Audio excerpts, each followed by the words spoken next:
try to reset, but Lazar didn't give him the luxury of time. He pressed forward like a wrecking ball with momentum that couldn't be slowed. One more clean left hand was all it took. The lights went out. The fight was over. And everyone watching was reminded that explosiveness does not require definition. Then there are moments where the gap between fantasy and reality becomes downright cruel. Influencer Kevin Walter learned that lesson the hard way when he stepped into a boxing ring against professional fighter Dren Janjanin. On paper, it was supposed to be entertainment, a showcase, a test. But combat sports does not reward confidence without competence. Walter looked the part, but the moment Janjanin decided to stop playing along and turn up the pressure, the truth revealed itself. Facing a real boxer is a humbling experience, especially when you're not prepared for what real punches feel like. What unfolded was not a contest, but an education. It was a reminder that muscles don't translate to ring IQ, and internet clout doesn't soften leather gloves. That theme repeated itself in a kickboxing clash between Nabil Kahab and the Estonian powerhouse Uku.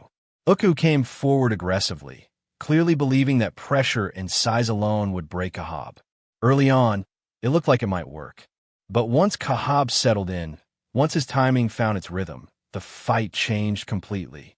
Combinations flowed. Body shots landed. Uku's forward march turned into frustration as he absorbed punch after punch from a man who was supposed to be too heavy to move like that. Kahab wasn't just winning. He was enjoying himself. He threw punches with confidence, mixed in knees, even attempted a switch high kick that defied every stereotype attached to his frame. By the time Uku landed anything meaningful late in the fight, it was already too late. Kahab had banked the rounds. He had controlled the tempo. The judges had no choice. The unanimous decision wasn't just a win. It was a statement. Appearances deceived again when Alexander Lungu faced Yin Buen. Yin's approach was calculated, built around sharp kicks and strategic movement. Each strike chipped away at Lungu's resolve until the outcome became unavoidable. The surrender wasn't dramatic.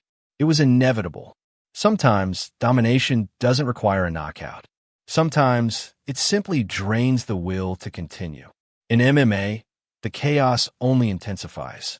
When Bob, the beast sap, went up against the so-called Kung Fu Panda of China, the fight took on an almost surreal quality. The panda opened with